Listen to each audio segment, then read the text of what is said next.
ఈ గుమ్మి చూసారా, పైన టాప్ ఎంత చిత్రంగా ఉంది. దాదాపు ఎన్నో లెంత్లో ఉంది, మొత్తం రాయి ఇది. ఇలాంటివి చాలా ఉన్నాయి ఇక్కడ చూడవలసిన ప్రదేశాలు. చూడాలి ఒక్కసారైనా. మనిషి జీవితంలో ఇలాంటి ప్రాంతాలు చూసామంటే ఎంతో అద్భుతం, అమోఘం. చాలా బాగుంది ఈ ప్రదేశం. పర్యాటకులు ఎంతోమంది వచ్చిపోతున్నారు. చూడండి, ఇది కూడా ఎంత కేవలం 2.5 రోజుల్లో నిర్మించారంటే ఎంతో అద్భుతం ఇది. ఈ కళాఖండానికి మనం ముగ్ధులం కాక తప్పదు. ఫ్రెండ్స్, వీలుంటే ఒకసారి అజ్మీర్ను దర్శించండి, తరించండి, ఆనందించండి. ఇది చాలా బాగుంది. కానీ మనకి ఎవరైనా గతంలో చూసిన వాళ్ళు, మన రిలేటివ్స్ ఉంటే వాళ్ళతో పాటు వస్తే కొన్ని తెలియని ప్రదేశాలు కూడా మనం చూడొచ్చు. చూడండి, రాతి స్తంభాలు ఒక లైన్కి వచ్చేసి దాదాపు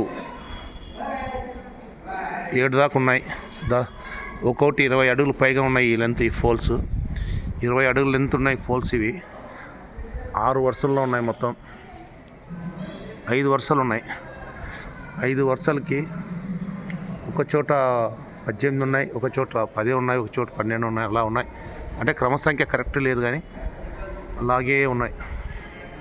ఇవి చాలా బాగున్నాయి.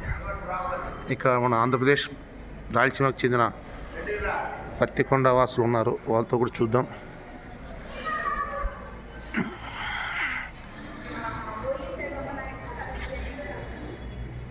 చూడండి ఈ కళాఖండాల చెక్కిన విధానం.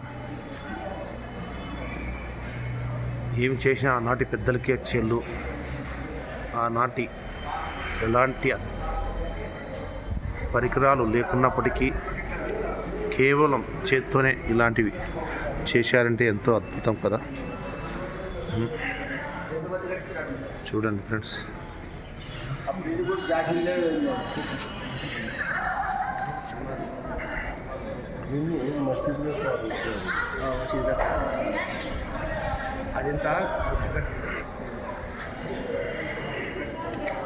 చూడండి ఎంత అద్భుతంగా ఉందో. చూడండి, ఇది చాలా అద్భుతం కదా.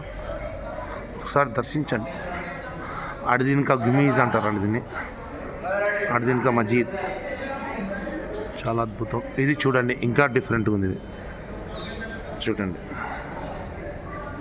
ఓకే.